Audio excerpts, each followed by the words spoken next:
concentrating on party, the power of the party, and in his role at the top. But he also believes, as Mao did, in this national security state, that national security agencies, state security, should have unfettered control over elements of society, and that's the most important aspect of governing China, to think about security in China. During the reform and opening period between Mao and Xi, leaders thought that party control could be sustained by economic liberalization, that if you helped people prosper, they would believe in the party. Xi, part of him concludes the opposite, that actually economic liberalization leads to erosion of party power and party control. And so he's trying to rein that in and to reassert the force of the security agencies. And in some ways, that's very much in parallel with Mao. I see. We have only 1 minute left, Edward, and my heart's breaking about this because the story is so good. I have one last question for you. The first time that my father went back to India after almost 3 decades, I actually happened to be on that trip with him. And for the first time in my life while we were there, I saw the boy that my father once was. And I wonder if, while you were working in China or at some other time, have you ever been in China with your father at the same time? Yeah, he's come twice, once for my wedding in 2009, once when my daughter was born in 2012. And we went down south to Guangzhou, where he met with his high school classmates who graduated in 1950. And it was amazing. I saw the boy the same way that you saw the boy of your father, and saw him talking about his life and all the changes with his classmates who talked about the same events and how they fit into Chinese history. It was a stunning moment for me. And there's an entire chapter in the book about that. You have 30 more seconds to tell us a little bit more about what you saw. Sure. I mean, it was incredible because he and some of his classmates had all signed on to working with the communists. They all went through hardships in the Mao era. My father chose to flee to America, but some stayed in China, and they eventually prospered from the reform and opening period when there was economic liberalization in China. And I think seeing that contrast between Mao and now, and then now this big question mark around the future of China, it really raises all these big questions about the arc of history. Well, the new book is At the Edge of Empire, A Family's Reckoning with China. It's by Edward Wong. Edward, thank you so much for sharing your family's story with us. Thanks, Meghna. I really appreciated this. I'm Meghna Chakrabarty. This is On Point.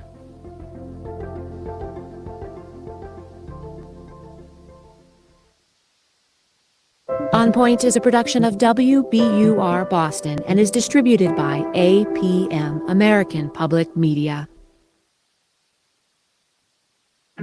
Support for On Point comes from Seed. Seed's DS-01 is a 24-strain 2-in-1 probiotic and prebiotic engineered to survive digestion, support healthy regularity, and promote whole body health. Learn more at seed.com/public. And the Music Emporium, guitar sellers for more than 50 years, celebrating the enduring presence of music made on the front porch and center stage. You can learn more at themusicemporium.com. This is KUOW-FM Seattle, KUOW Tumwater, and KQOW Bellingham. Just a few minutes before noon and Week in Review. To tell us what's in store for us today is Week in Review host Bill Radke. Thank you very much. I figure you're busy. It's not your job, probably, to keep tabs on everything that happened this week. So we hit the highlights. We take it apart. We look at it. Sometimes we disagree on Week in Review. We are going to get into Seattle's new upcoming no-go zones and a police officer disinvited from giving a training here to some Washington enforcers, and an alternative way to build affordable housing in Seattle. Hefty price tags for Sound Transit and for Boeing workers, and always at the end of the show, something that's making us smile. I hope you'll stay with us. Hi, I'm Kim Malcolm, local host of All Things Considered. You know it's important to feed your brain a variety of useful information, like getting today's biggest news stories in perspective and without the hype, thoughtful conversations with inspiring creatives, and for fun, the latest in music, art, and movies. Get it all in the most efficient way every weekday afternoon, starting at 3, here on KUOW. Support for KUOW comes from Village Theatre, presenting Camelot, the classic musical tale of King Arthur, Queen Guinevere, and Sir Lancelot. This intimate new adaptation features songs like If I Ever Would Leave You and Camelot. September 10th to November 10th. Tickets at villagetheatre.org. And from the Snoqualmie Tribe. Known as the people of the moon, Snoqualmie tribe members have stewarded their ancestral lands across the Salish Sea region since time immemorial, with the tribe's work to protect and restore their lands continuing to the present day. Learn more at snoqualmietribe.us. The average price of a bag of potato chips is way up. Thank you, not climate change. The climate is changing and changing kind of rapidly. And we have to develop potatoes that are adapted to the new climate. I'm Kai Risdall. Rising temperatures lead to rising costs. Next time on Marketplace. This afternoon at 2:30 and 6:30 at 94.9 KUOW. Sunny skies outside the studios of KUOW. High expected to be 66. It is 59. Live from NPR News in Washington, I'm Lakshmi Singh. Former President Donald Trump is getting pushback from some Jewish groups for his statements during a speech to the Israeli-American Council in Washington, D.C. last night. NPR's Sarah McCammon reports they're the latest remarks by Trump criticizing Jewish Democrats. Trump repeated a long-standing line of attack on the majority of American Jewish voters who traditionally support Democrats. He claimed, without evidence, that Israel will cease to exist within 2 years unless he's elected. Trump said anyone Jewish who supports Vice President Kamala Harris is a fool, adding, "You should have your head examined." In a thread on X, Amy Spitalnik of the Jewish Council for Public Affairs said Trump was playing into anti-Semitic tropes and called on him to, quote, "stop labeling those who don't support you as crazy or disloyal."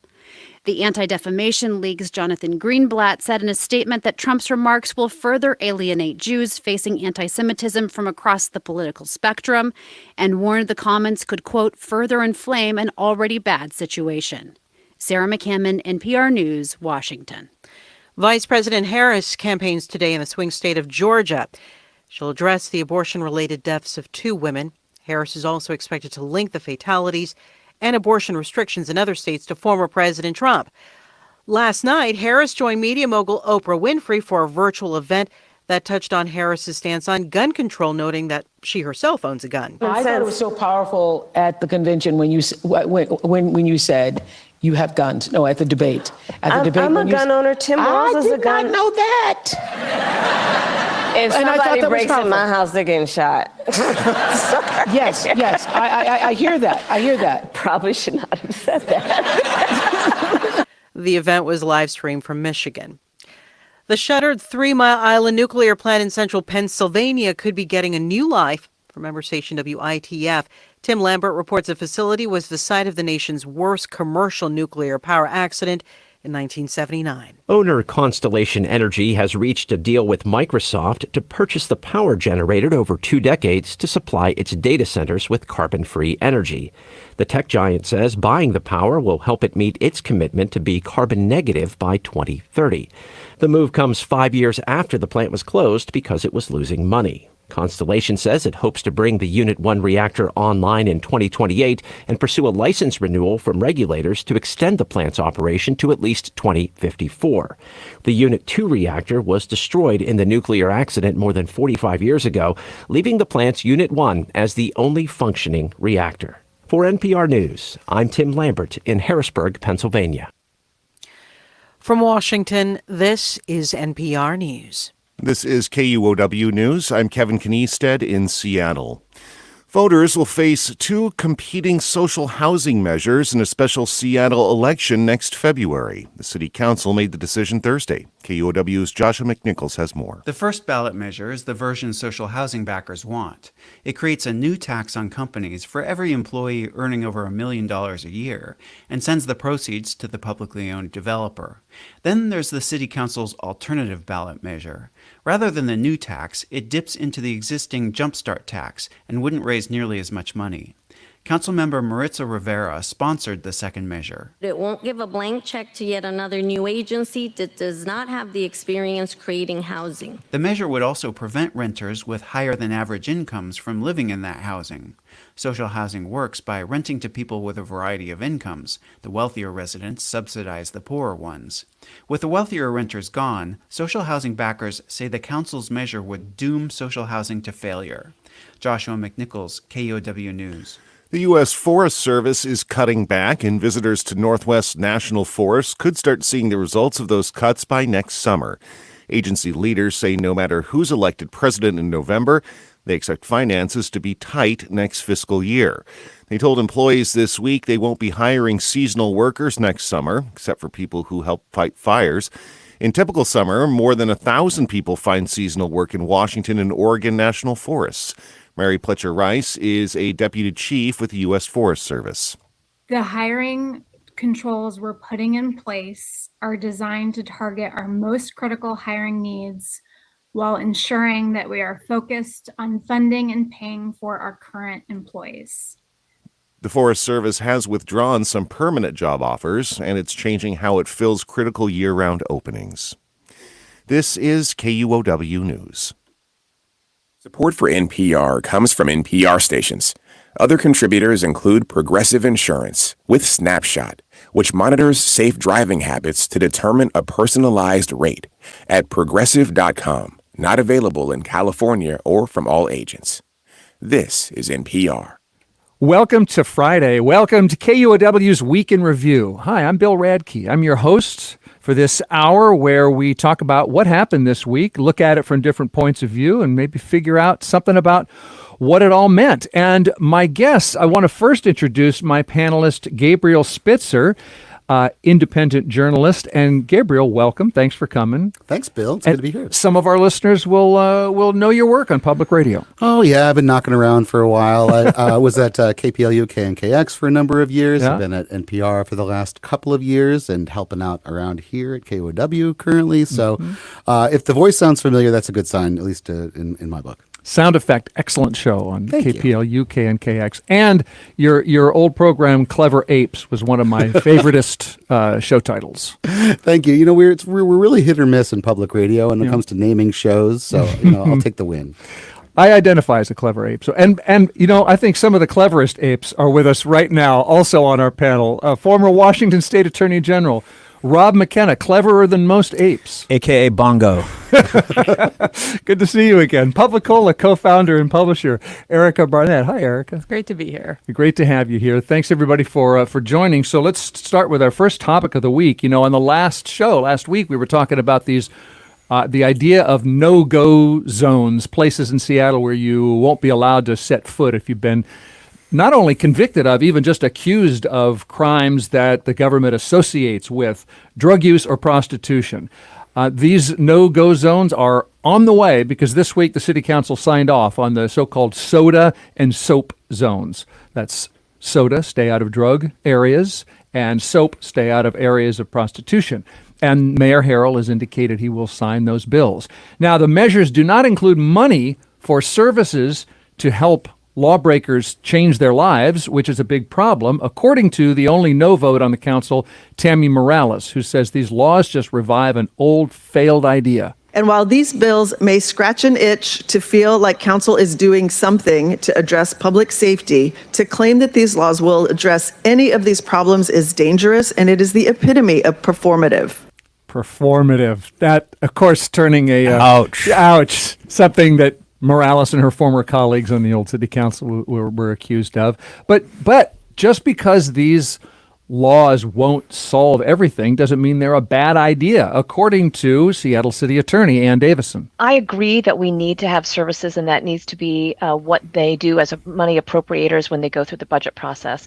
For me, my role is here to enforce the laws that we have that are a reflection of our values as society, that says these are designated as criminal acts, and we want to improve public safety for everyone in these public spaces so that they are accessible and more safe for everyone who wants to travel through them. And that's the main goal of this legislation. Erica C. Barnett, whether the city council funds treatment or it doesn't, what's wrong with giving police more tools to disrupt criminal activity? Well, I think the whole premise that the city attorney is laying out there is kind of a little bit disingenuous because the laws have not been on the books for very long, making drug use, public drug use, and drug possession misdemeanors. So these are new laws that the city attorney herself, wrote and promoted. Those are whether they are what everybody in the world wants is very questionable. But I would say, additionally, the idea of disrupting drug areas, quote unquote drug areas, and we're talking about places like Broadway and Capitol Hill, like the University District, the Ave right here where we are at KUOW, and downtown, has been proven to be, kind of a false concept. These soda and soap laws have been, they were not laws before, but as a policy, were on the books for many, many years, and all they did was move people around or criminalize them for otherwise lawful activity inside certain areas of the city. And they got really big the last time. They've already started expanding. The city council added, I believe, 5 new areas to the original 2. What will happen inevitably is that people will move to just outside these areas, continue drug use because addiction does not respond to, banishment orders. And the areas where prostitution, sex work, and drug use have occurred historically will, basically remain the same. Aurora has been an area with a large concentration of sex workers since the 70s, when police started moving people out, sex workers out of downtown and out of areas that they wanted to disrupt them. So I think that if anything is going to end sex work on Aurora, it's gentrification. It's not. But what about the different law and the different policy in Shoreline, where isn't there much less prostitution and related gunshots, etc., north of Seattle, where different laws are in place? Well, first of all, I don't think that there has been any evidence tying gunshots to sex workers standing on Aurora.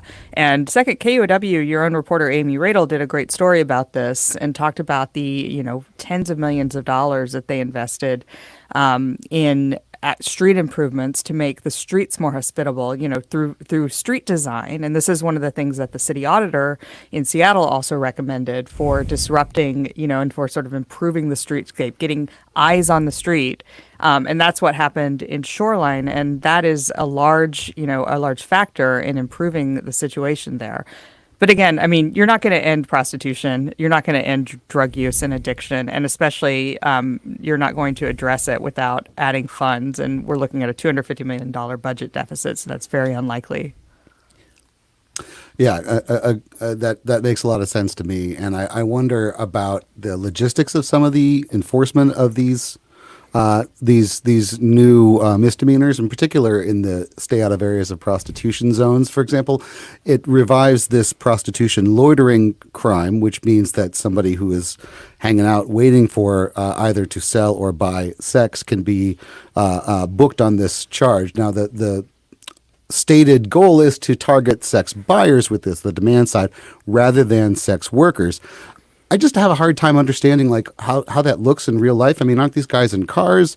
Is having another misdemeanor at your fingertips really like the thing that's going to reduce demand or deter people from frequenting this area?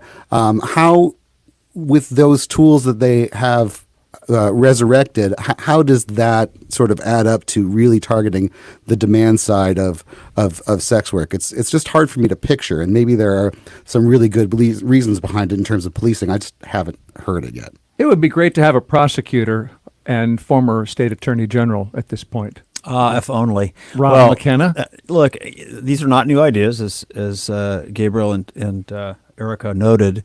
They have been used in other jurisdictions. And let's just step back and think about why these measures are being enacted. The areas that are being targeted as stay-out zones are really bad. They're notorious. They've become open-air markets for drug selling, drug dealing, for sex trafficking, for the purchasing of sexually trafficked victims. And there is a value in dispersing those marketplaces. Yes, they will go elsewhere to use their drugs, but allowing these markets to operate as such in places that affect people who try to live and work there is really tough on those people. It's also bad for the victims, like the sex trafficking victims who are being bought and sold like commodities there. It's an issue that Seattle has worked on a long time and has a lot more work to do on. So I think that the concept is one that has been proven to work if it's implemented, right? If it's executed. I think it's true that if you don't enforce it, both in the courts and on the street with law enforcement, then it won't have any effect.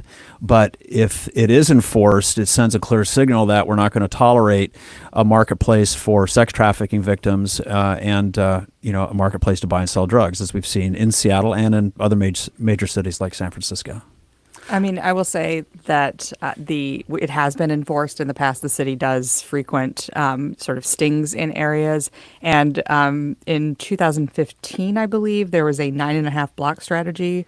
Might have been more recent than that, so don't quote me. But there was a quote-unquote 9.5 block strategy that focused on drug use in the exact same area that is now going to become a soda area. There, I think, is not the appetite for putting all of our police resources into enforcing these very low-level misdemeanors in the case of drug use, and especially not for an extended period of time when we're always hearing about how we're short on police, and so there will be short bursts of enforcement. I mean, history is a good guide here. We've tried this over and over and over, and we've seen the results. Gabriel, I want to hear from you. I want to ask, start with Erica with a question. Something has come up already in this conversation that these measures don't address the main underlying issues. They just move the problem around. We got an email from a KUOW listener who I think would like the problem moved around. This is Susan, who writes, workers and small business owners have been threatened and in one case beaten up for trying to get sex workers to leave their property. Houses have been shot into. 2 gun battles between rival pimp gangs happened in July. That was Susan. Erica, if we're not going to solve the problem, why not at least move the problem around and let other neighbors, whether it's soda or soap, other neighborhoods share that load? Yeah, I mean, I think that these very real problems with gun violence that are happening on Aurora need to be addressed, and they need to be addressed by addressing gun violence, something that the city does not do meaningfully now. And I think that, Aren't police saying there is a connection? How do you know there's not a connection? Well, I would think that, yes, police are saying that. No one on city council in justifying these laws has presented evidence that sex workers walking on Aurora are the cause of this gun violence. And so, I mean, I know that writer referred to pimp gangs. Yes, and yes, that is what some police have said. I think people can take police say narratives however they choose to, but I think why would they make it up? I think reporters, particularly in the last few years, have learned that. I mean, and KUOW as well, I think, has a policy on this that we don't just say police say, therefore it is true. That's true. And so, I think that to be properly skeptical, we need evidence that the presence of sex workers and removing sex work and driving it further into the shadows off Aurora will solve gun violence, which is a very real problem that the police and that the city council should be taking seriously. Any other reactions? Yeah, well, look, I have a real problem with the idea of sex workers. I did a lot of work around human trafficking as Attorney General. Now it's a national initiative of the state AGs. And these victims are typically female. They're young. They often have problems with drug addiction.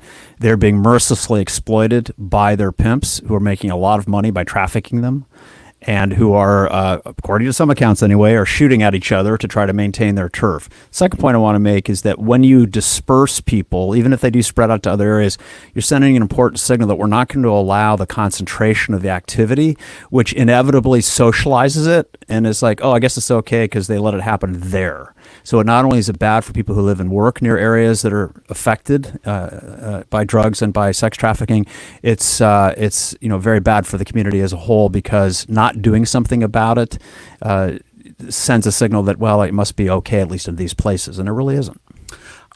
I'm sympathetic to the idea of not concentrating and socializing those kinds of environments. But I guess my question is, if we're really targeting things like human trafficking, pimping what is effectively organized crime, gun violence. Does adding a bunch of misdemeanors to the books really make that much of a difference? Like, are police not having small crimes to charge these folks with really the bottleneck we're talking about when we actually have a major officer shortage? We have a shortage of beds in jails and prisons. So, I mean, is that the place to target? It will have an effect if it disrupts the markets. That's the idea. It disrupts the pimps' marketplaces, disrupts the drug dealers' marketplaces. That's the effect. It is by no means the solution to the underlying problem, I agree. But you are trying to interfere with the operation of the market that's been established in those places. That's the goal. I just want to say very quickly, I've sat through many of these meetings, and dozens of women and others have come forward as sex workers, which is a very risky thing because they are so opposed to this. These are not people who are trafficked, and I think there is a difference between human trafficking victims,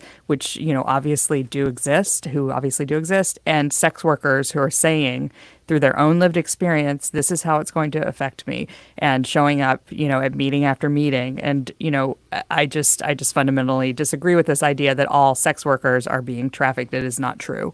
We will watch this unfold, both the stay out of areas of prostitution and the stay out of drug areas that got an 8-1, I think it was. Maybe there were a couple of absent counselors, but it got an overwhelming yes vote from the city council, and we will watch it all. Before we take a break on Week in Review, because since we're speaking of policing, I want to ask you all about this former Minnesota police officer who was supposed to come and talk to the Washington State Liquor and Cannabis Board. This is Kim Potter, who was hired to train these enforcement officers about the ramifications of using force and how to avoid that, including telling them about a mistake that she made. The title of the talk was Remorse to Redemption, Lessons Learned. Well, the board canceled Kim Potter's talk after they realized that she shot and killed an unarmed black man in a traffic stop in 2021. You may remember this case. There was a widely seen video of it. I remember it. Potter said she accidentally shot her gun instead of her taser at this man in his car. After a Seattle Times reporter called the Liquor Control Board or Liquor and Cannabis Board and asked them about this choice of Potter as a trainer, the board said they didn't know what she had done and they canceled the talk. And the victim, Dante Wright's mother, called the hiring of Kim Potter hurtful and disgusting, but the Attorney General of Minnesota said canceling her talk was a lost opportunity. Quote, Kim Potter is doing something courageous and something that we need more people to do. If we do not, we relegate ourselves to repeat the pain and the sorrow, and we're locked into this cycle. If we want to make sure there's not another Dante Wright, we've got to learn from what happened. So since that's the Attorney General of Minnesota, I'll start with our former AG. Rob, was it wrong to book Kim Potter for a training and pay her airfare and hotel? Yeah, I wouldn't have done it. It's too soon, and it does look too much like absolution for her. She did serve time in prison for the killing. But I think 16 months in prison for manslaughter. For manslaughter. It does look more like absolution, and I think it just wasn't a good idea. And just to be clear for listeners, why would she be invited to talk to the Liquor and Cannabis Board folks? It's because they employ a lot of investigators, so yes. People who are in law enforcement. And enforcing the liquor and tobacco and cannabis laws exactly. that the businesses sell this stuff. Right, so these are not theoretical issues for them. These right. people are basically law enforcement officers, so that's why they did it. And she wasn't coming alone. This is another important part of the story. They were going to bring in former Officer Potter and the deputy prosecuting attorney who prosecuted her and convicted her in court, who now is out as a police consultant. He's no longer a prosecutor, working with police agencies on reform. He was actually, from the accounts I read, going to be doing most of the talking, and she would jump in. I'm not opposed to the idea of someone who's been convicted of a crime going out and speaking from their experience. I used to travel all over the state with a woman who had been in federal prison for methamphetamine use and dealing, and she was a highly effective speaker for us, talking to kids about meth. So that's not the issue. The issue is what she did, when she did it, and the signal that it sends by bringing her in. I think there's plenty of examples if you want somebody in law enforcement who has used force inappropriately and regrets it and has remorse that do not involve someone who has been convicted of manslaughter for killing an unarmed person with, the excuse that they thought their gun was a taser. Yeah. Yeah. I think Rob makes a really important point in terms of the context, that this wasn't just a person going to tell her story. This was in the context of her wider prosecution and so on. And those feel like important conversations to have. But whether she's the best vessel for it at this time, like you said, and I think that the name of the presentation, which you mentioned, Bill, is really telling. From remorse to redemption. Who's granting this redemption? I mean, that feels like a real value judgment on the part of a state agency that feels deeply inappropriate for something like this. Would it matter what she was going to say if she were to tell these enforcers, who, as Rob said, this is not theoretical, that, for example, there's never a reason to shoot a taser into someone driving away, much less a gun, or if she called for an end to armed officers doing traffic stops like she was? Does that matter? I mean, maybe it matters to the people in the room, but I mean, this is also something that is not just about, one meeting. It's about a public agency that serves an entire state. And so when people see that this is the expert that they're bringing in and that they're paying for their travel and so on, that sends a message that's separate from the content of what she has to say. Yeah, it's a rehabilitation tour also. I mean, it gives that feeling, and I don't. Yeah, vibe. And, and I don't think that, that this person deserves, to have a rehabilitation tour sponsored by the state of Washington. Well, that's what Dante Wright's mother said for sure. Okay, you're listening to Week in Review on KUOW. That's Erica Barnett, and that's former AG Rob McKenna, and that Erica's with PubliCola, by the way, and journalist Gabriel Spitzer is with us.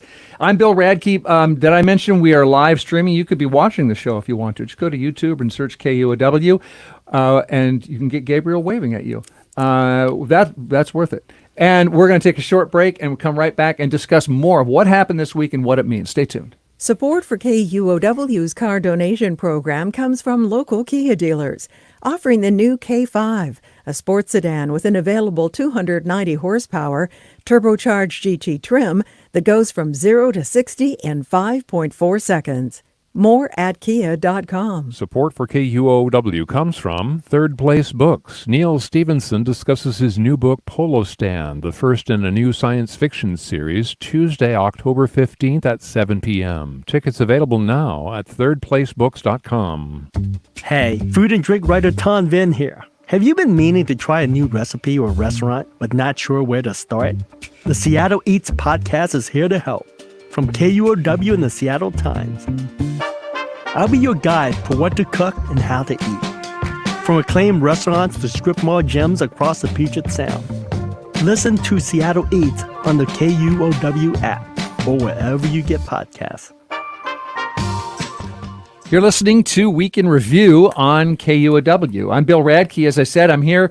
You can visualize us on YouTube. You can listen to Erica Barnett and Gabriel Spitzer and Rob McKenna. And our next topic, this week's news, is the fact that this week the City Council of Seattle told us what they're doing about this proposed new tax to pay for affordable housing. You may remember that Seattle voters approved an initiative last year to create a social housing developer. It had some startup money, but not a real revenue source to build or preserve affordable homes quickly. So the social housing team collected signatures for another ballot measure that would pay for the homes. They got the signatures, they submitted them for the November ballot, but the City Council did not put the measure on your November ballot. They delayed it until your February ballot. And this week, the Council announced that on that same February ballot, they will put an alternative plan for social housing. I'll let KUOW reporter Joshua McNichols tell you about these two competing measures and who pays for them. The first ballot measure is the version social housing backers want. It creates a new tax on companies for every employee earning over $1 million a year and sends the proceeds to the publicly owned developer. Then there's the City Council's alternative ballot measure. Rather than the new tax, it dips into the existing Jumpstart tax and wouldn't raise nearly as much money.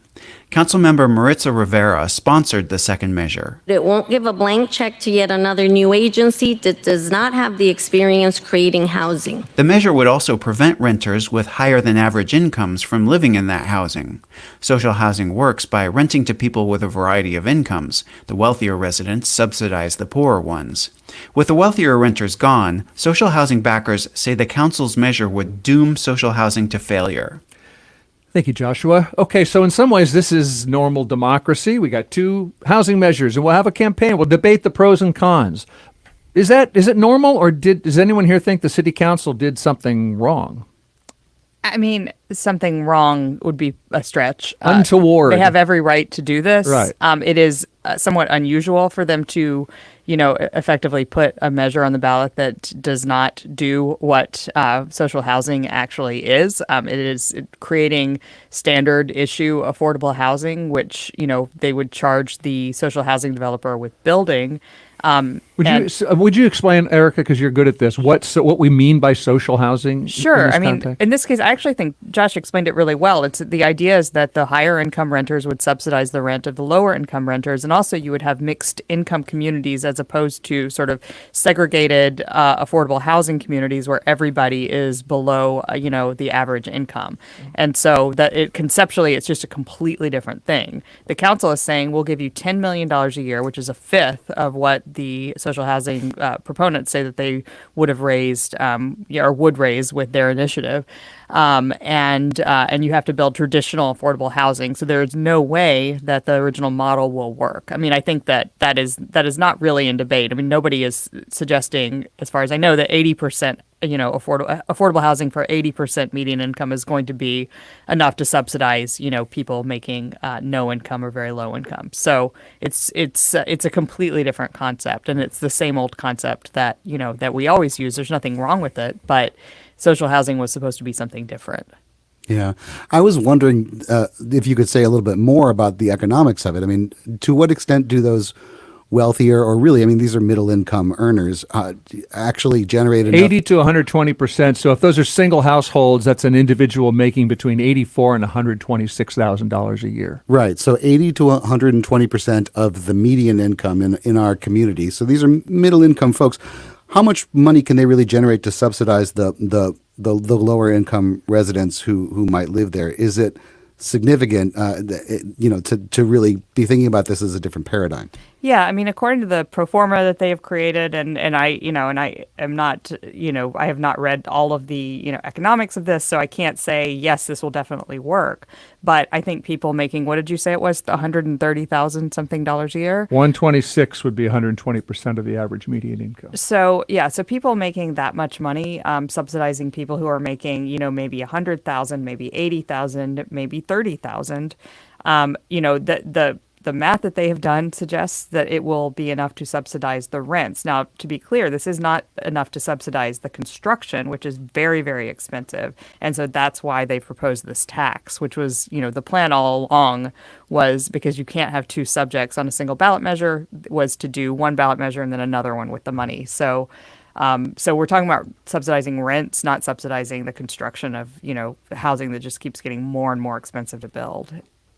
Yeah, and this seems like it's sort of like rather than adding a whole new modality, this is kind of cannibalizing the old stuff, right? This is really the council's alternative. Correct. Yeah, they're taking money from the Jumpstart payroll tax, which is already allocated to affordable housing. And so if you don't have more money coming in from Jumpstart, which, is a very volatile source of funding, and, they're sort of banking on it increasing, forever and ever.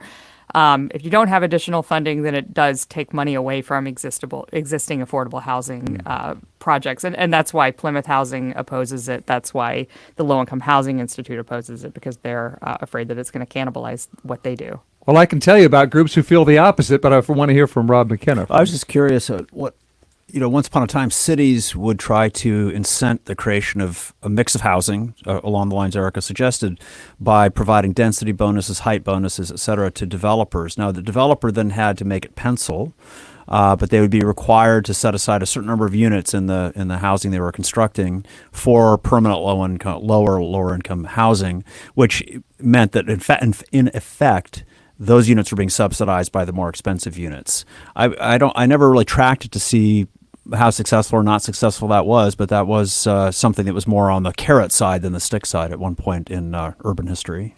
Yeah, I mean, we still do that. It's not the most successful program is probably the multifamily tax exemption, and that is not permanent. That is, often it gets extended, but it's a temporary incentive for developers that goes away. And so it has been successful, but it, has not been enough. Well, I read an argument from a coalition, I guess, someone from Seattle Displacement Coalition and former church council leader, former editor of Real Change and The Stranger and Seattle Weekly, someone from Seattle's Office of Housing and the Pike Place Market Clinic, and they were making arguments like, number one, we have a budget deficit, so it's a good thing that this council alternative spends less money. They basically said that $50 million a year is a cookie jar that would be always open regardless of performance, which is not appropriate for a new idea, a startup housing developer.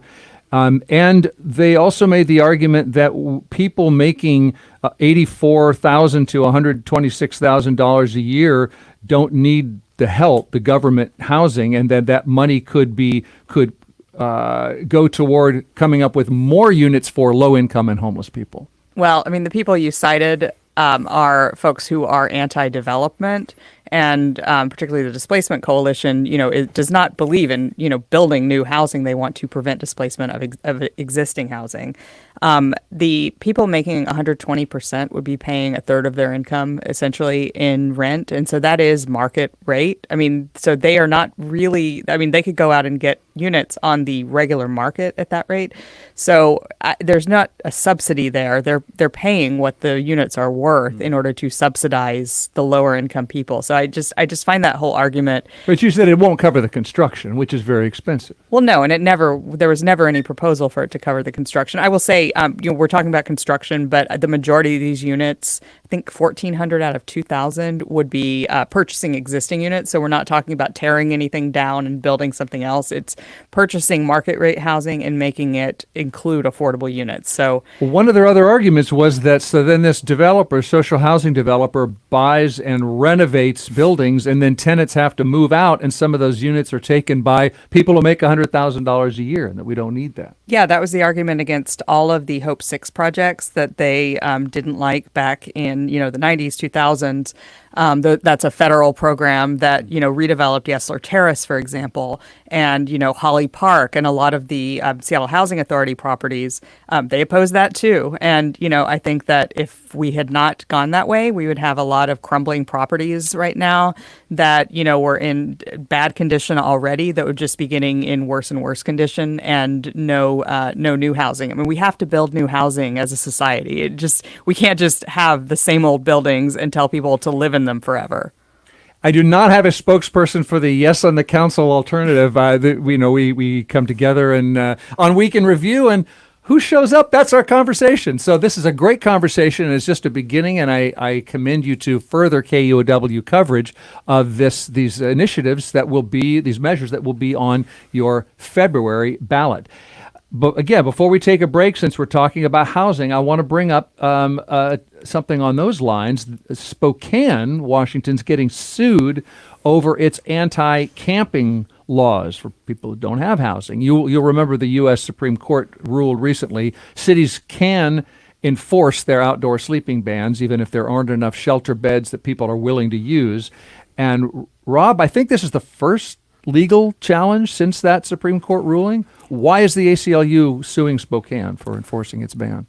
Well, the ban in Spokane is similar to the city of Boise's and the city of Grants Pass. It is different in that the places the Supreme Court addressed. Right, exactly. What the Ninth Circuit addressed, and then the Supreme Court refused to grant review in the city of Boise case, did grant review in Grants Pass, and concluded that the federal prohibition on cruel and unusual punishment in the Eighth Amendment doesn't apply to cities fining or even jailing people for violating public camping bans. So what the ACLU is doing could you tell us their reasoning? Why wouldn't it be cruel and unusual you got to exist, you got to fall asleep? What was Supreme Court's reasoning? Yeah, that was the argument that Justice Kagan made, is that, you have to sleep. It's a human need, if not right. And the majority opinion's view was that, no, it's not cruel and unusual to enforce laws governing public spaces, basically. Now, I think that the opponents of that ruling had a good point, where in Grants Pass, there's really no other alternative. On the other hand, I think critics of the city of Boise decision by the Ninth Circuit had a point where the Ninth Circuit said, you have to, as the municipality, you have to show, in order to enforce your ban, that there are no beds available in a shelter building. I always thought that was problematic because one of the alternatives, at least on a transitional basis for folks, is the tent city concept, an idea that we started to implement when I was on the county council in the early 2000s, which was controversial at first, but which has turned out to be a pretty good model. Not a permanent fix, doesn't solve the homelessness problem, but across the street from KUOW Studios at University Congregational Church, there is a tent city on the corner parking lot. It is safer, it is better for the people living there, I think, and better for the people around them in the community. But the Ninth Circuit said, nope, that doesn't count. Can't use that. Got to have a shelter bed. So I thought their ruling went too far as well. In any event, what the ACLU is attempting to do now is to get state courts to apply Washington State's Constitution, which was adopted 100 years after the federal Constitution, and lo and behold, has prohibitions on cruel and unusual punishment, on takings of property, et cetera, right? It kind of mirrors the federal Constitution. But it's also a little different in that, we have our own history with our rights amendments or the language in our Constitution. So they're hoping the state Supreme Court will ultimately conclude that Washington's prohibition on cruel and unusual punishment prohibits Spokane from fining people or jailing them for public camping if there is no alternative. That's what they're hoping to get the Ninth Circuit result in a state court. And based on the reports I heard from folks who were in the courtroom when this case was being argued, they might succeed. That would change the picture in Washington State? Yes, it would, because then you would have the ability to block these kinds of municipal anti-camping ordinances under the state constitution, even though you can't do it under the federal constitution. We are a republic, if you can keep it, Mr. Radke. Thank you, Mr. Franklin. Yeah, I mean, I think, it's, and I would be interested to know what this will do to the Burien lawsuits, because it's interesting because two different cases, I think, anticipating that the Supreme Court would go the way that it did, were filed before that ruling in January by the King County, by the Sheriff's Office.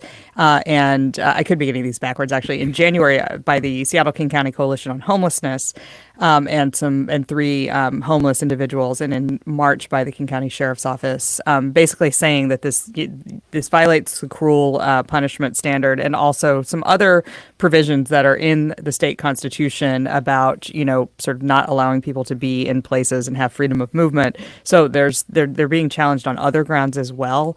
But that's interesting to hear that, the Spokane case would essentially, I don't know if it's going forward faster than these other cases, but I'm curious, would it essentially preclude the Burien cases, or would it just be, relevant to those cases? It would be relevant because the Spokane case, which is a case brought challenging a voter-approved initiative to prohibit public camping, passed overwhelmingly in Spokane.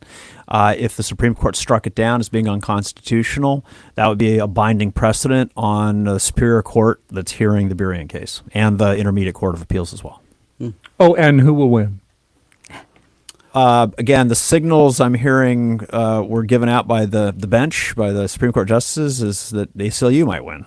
Yeah. Okay, that is another case to watch. Spokane to Burien and across the state. A Supreme Court ruling does not necessarily apply to every single state. We are going to take a break, and I'm not done. I'm not done with you. Please stay here. Do not move. We'll take a break, and then we continue on KUOW's Week in Review with Erica Barnett from PubliCola and journalist Gabriel Spitzer and former AG Rob McKenna. I'm Bill Radke. We'll be right back.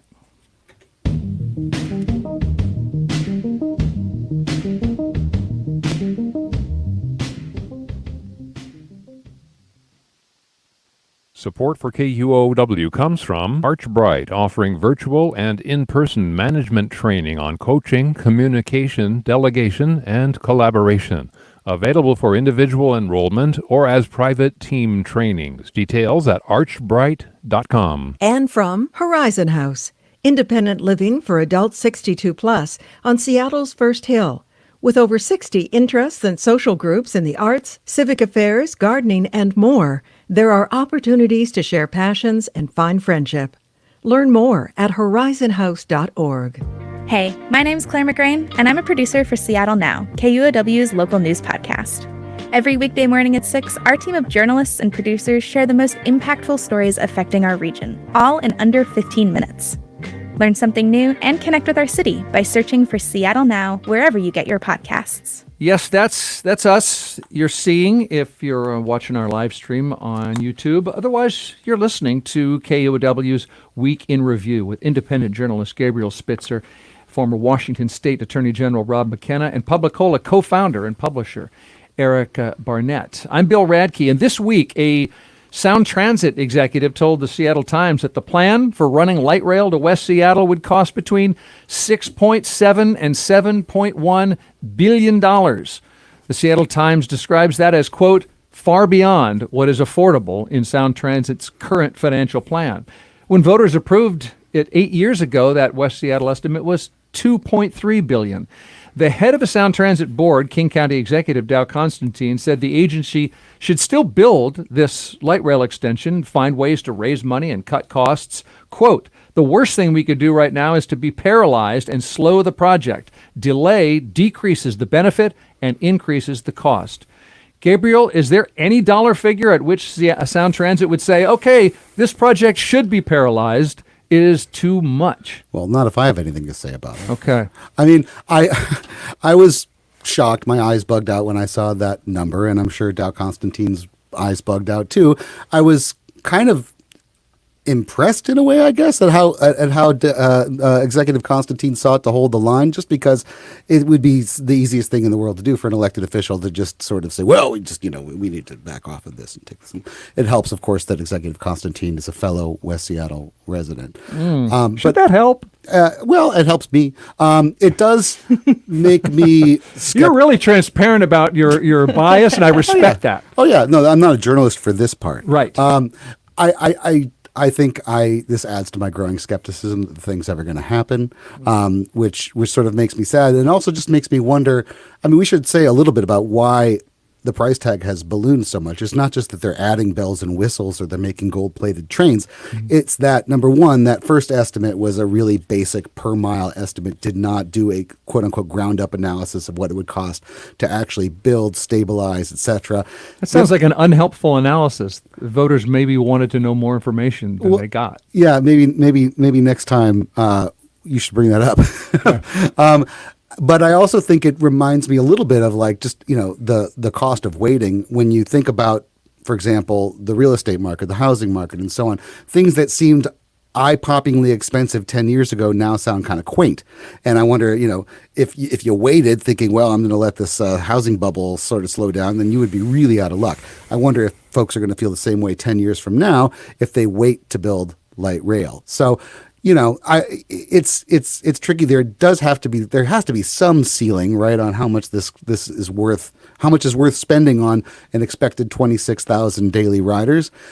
But it's also part of the city's broader responsibility to its communities, to equity, and there's a lot of other benefits that don't necessarily get lumped into the balance sheet, including encouraging development in less dense places outside of the city core. So I don't know. They were having work on the bridge, on the West Seattle Bridge over the last several weeks, and those just like triggered me to these awful memories of when the bridge was gone and we were Fortress West Seattle. Yeah. And it just reminds me that it's a particularly vulnerable part of town to these transportation bottlenecks. Well, I mean, I guess I will be the fiscal conservative on this panel and say Here we go again. As usual. I mean, there is a point where we have to cut West Seattle loose. I don't know if we're there yet, but let you guys from what? Float off into the sound. I don't know. Could it be sold? Would Oregon buy it? But I mean, what they're talking about doing right now is doing a minimum operable segment to Delridge, which means that in West Seattle, the concept is that people would get on the bus, at Alaska or wherever they're coming from, go almost downtown, transfer onto light rail. I mean, this is going to kill ridership, to be clear, but that they would transfer onto light rail and then just go the little hop over to commute to their jobs downtown or to points further on. And so, I mean, this is what we're actually talking about building. And I think we do have to ask questions about, is that necessary? Is that going to fulfill the need that you're talking about, Gabriel, to provide, reliable transit from West Seattle? I mean, we have pretty good rapid ride service to West Seattle now. It doesn't serve everybody, but this segment really wouldn't serve everybody. And so I think, at a certain point, 26,000 daily riders, if they build the entire segment out, which they're talking about not doing now, is a very out small to number. Alaska Junction. Out to Alaska Junction, right. In fairness, that $7 billion, $6.5, $7 billion price tag is for the full segment. The minimum operable segment would be about half that. And they say, at least, that they're not really considering that as a real possibility. It's kind of a requirement of the federal planning process and so on. You might, find that not so credible. And I totally agree that segment would not. I mean, to be clear, I find it laughable. Well, I find building that segment a laughable concept. Well, I completely agree that it would not be practical for most West Seattleites who want to commute downtown to have this 4-mode commute every morning. I totally agree. Yeah. Riders hate having to change modes. They want to get on once, get in their seat, ride to their destination. That's why the ridership projections are problematic a lot of times, because they assume people will take at least 2 modes on the way in and wait. And they will do that when it's train to train often, but it's really hard to get people to ride a bus, get off, get on a train, get off, get on another bus, for example. I'm just really amazed that we're talking about, is it 4 miles of track for $5 billion? 4 glorious miles. Yeah, I mean, you got to put a train bridge over the Duwamish River. I mean, I want Seattle to be known for records. Like longest stretch, never having been to the World Series. That's a record. That's good. But $1 billion a mile for light rail is pretty breathtaking. But my larger concern isn't the spend on transit, because we need to invest in transit. It's like the opportunity cost of putting this much money into a relatively short line carrying relatively few people, when you could take that money and invest it in other modes of transit that I'm guessing would produce higher levels of transit ridership. Bus rapid transit is the idea that I've always thought needs more attention, and it is getting more attention now. We've got it on Aurora, and I just saw the line on Madison was completed. I saw the red top buses running on it. Those systems can be built for a lot less money, and critically, they can be built a lot faster, but they provide many of the same benefits that light rail does. So I'm a BRT that Madison fan. Valley bus thing took. How long? It took a long time. It took a while. It's pretty great. COVID was part of the. I agree with you, former Sound Transit board member Rob McKenna, on bus rapid transit. But I mean, the voters did approve light rail, so I don't think there's any question of abandoning the mode. I think the question is at what point does it become unaffordable to do this one segment? But if it's unaffordable for that one segment, what do you do instead? That's my point. My point is that you could probably deploy much more bus rapid transit much faster and serve a lot more of West Seattle. Yeah, it gets complicated because you're talking about different transit agencies in Seattle. So that's and a metro thing. Still really only one major bridge. So, no matter how many buses you send over that, they still funnel into the same. It's your own darn fault for living on the other side of a moat. Yeah, fair enough. Did I thank you for coming over to the U District from West Seattle, Gabriel? Thank you. Let me just tick through a few stories I haven't even had a chance to mention yet. React if you wish, but I'm sure you heard about Boeing employees getting furlough notices, 1 unpaid week off every 4 weeks for the duration of the machinist strike. As always, I disclose that my wife works at Boeing. The CEO says that, not furloughed yet, the CEO says the leadership team will take pay cuts during the strike, and that's on top of a hiring freeze, and contract talks continue. Amazon is ordering Seattle and Arlington, Virginia headquarter employees to be back in the office 5 days a week. They were fully remote in the shank of the pandemic, and then it was 3 office days per week, now 5. The CEO told employees this will strengthen workplace culture and boost team connection. And they also get to go back to assigned desks. I feel like I go on about this all the time on my own podcast, Seattle Nice, and also on KUOW's Casual Friday. Mm-hmm. But I just think if this is manager brain.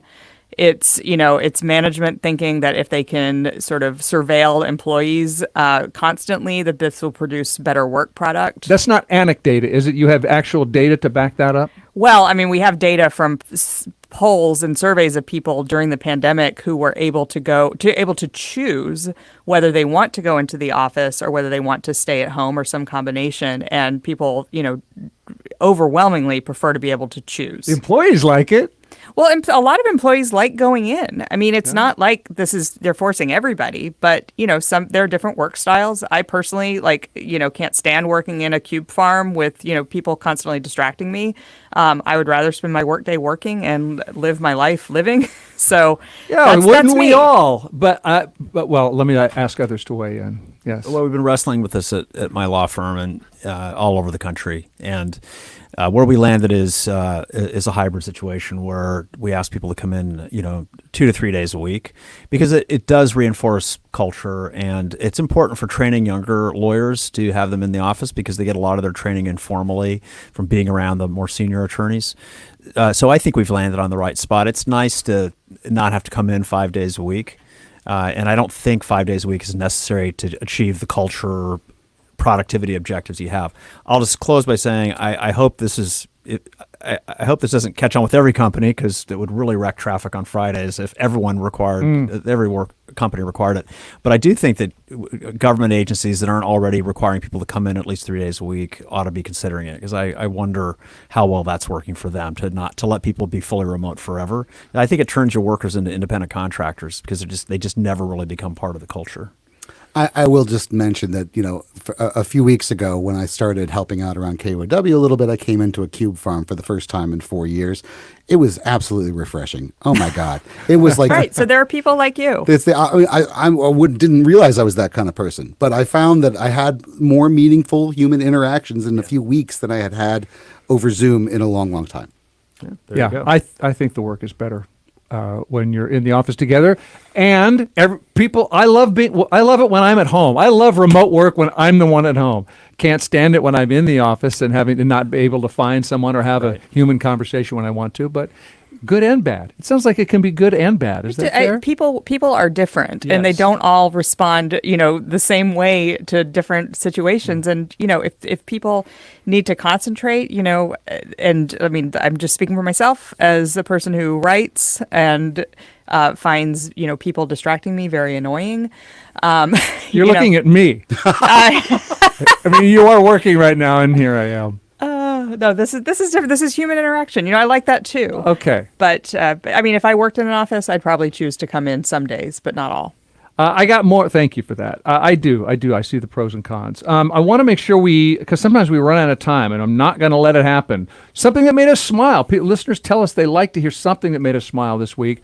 So I will start with the fact that former President Trump has noticed how Washington State is standing between California and its water. They send millions and millions of gallons of water out to the Pacific Ocean, way up north. Never even gets close to here. So you have millions of gallons of water pouring down from the north with the snow caps in Canada and all pouring down. And us. He's talking about us, too. And they have essentially a very large faucet. And you turn the faucet, and it takes 1 day to turn it. It's massive. It's hard to turn. It's hard to turn a big faucet. Would it be a gold-plated faucet? Yes. As big as the wall of that building right there behind you. And you turn that, and all of that water goes aimlessly into the Pacific. Aimlessly? On no purpose at all. Just wandering and if around. they turned it back, all of that water would come right down here and right into Los Angeles. So you're going to have water in California at a level that you've never seen before. The farmers are going to do great. Those fields are going to be all green instead of 1% green. And maybe even more important, you're not going to have illegal immigrants pouring into your country and killing your family. So he's identifying the Canada snow-capped giant faucet Mexican killer migrant nexus. And that makes me smile, because if Trump is reelected and he turns the giant faucet and Washington quits aimlessly irrigating our fields and shipping produce and making hydropower to run Amazon's data centers, then our state gets less attractive, growth pressure eases, housing prices drop, and we'll have dry, happiness at levels we've never seen before. And now I see it. Yeah. Oh, I think that's making me happy too, because I had not heard. I when you mentioned that earlier off air, I had no idea what you were talking about. Now I do. I love it. You're welcome. What else? We got 1 minute left because I took up a lot of time. I soaked up a lot of water. What else made you smile? I'll just mention that my elder kid got their driver's license about a week ago, which has mostly produced not so much smiles as like grimaces and that kind of thing for my wife and me. But, it's getting better. And this week, for the first time, they invited their younger sibling to go out for tacos. And they went out together with no adults at all. And it was sweet. And it made my heart melt like warm queso. Oh, no light rail necessary for that little Seahawks overtime win last week in New England Yeah. was great, particularly as a long-suffering Mariners fan, being tormented once again by them just missing the playoffs. I need someone to root for, and since the Huskies lost to the Cougars in the Apple Cup, it was the Seahawks, so go Hawks. That's all we got. Go Hawks. I was out of town for most of this week, but before I left, I made a ton of Marcella Hazan's tomato sauce using my 17 pounds of tomatoes I got from my City of Seattle sponsored Pea Patch. Yeah. So just another plug for the great Pea Patch program. It's going to keep me in summery tomatoes, not all winter, but for part of the winter. Will she invite me over? That's Erica Barnett, PubliCola co-founder and publisher. And that's former Washington State Attorney General Rob McKenna, independent journalist Gabriel Spitzer. Great show. Thanks, everybody. Thank you. Thanks, Bill. Thanks. Thank you to Kevin Kniestedt, producer, and Kathy Faulkner running the board. I'm Bill Radke, and we'll be back next week.